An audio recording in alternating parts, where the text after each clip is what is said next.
As we walked in, I noticed to the right a round table, and it was quite crowded, and I noticed a round table of young men sitting there. A man in his 70s walked in slowly, his wife at his side. At first, nothing about him stood out, except for the cap he wore. It was old, navy blue, with faded gold stitching. Most people overlooked it.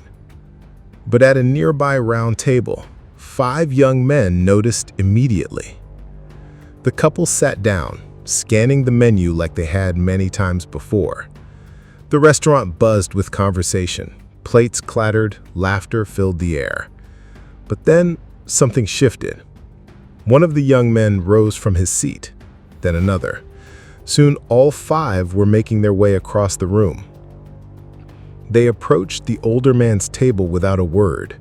One by one, each extended a hand, locking eyes with him as they shook it firmly. No hesitation, no self-consciousness, only respect. The man looked taken aback, touched yet composed. He tried to wave them off, but the young men wouldn't allow it. Quietly, they returned to their table, leaving behind a silence that carried weight. Later, when the veteran reached for his wallet to settle the bill, the waiter came back smiling. The check was already taken care of, not by strangers, but by those 5 young men, Marines. On the receipt, they had written only 2 words. By the time he stood to thank them, they were already heading for the door. Yet, before leaving, they returned once more.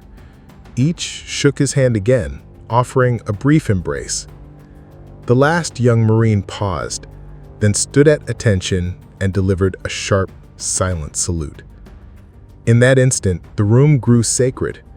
Diners finally noticed what was embroidered on the cap: U.S. Navy, Vietnam veteran. And suddenly, it all made sense. The Marines hadn't just seen an elderly man eating dinner. They had seen a brother in arms, someone who had walked the road before them. Without cameras or applause, they honored him. Then they slipped out into the night, back to base or back to their lives. Inside, the veteran sat quietly, his hand resting over his wife's. His eyes glistened. He hadn't asked for recognition. He hadn't expected it. But on that night, respect had found him.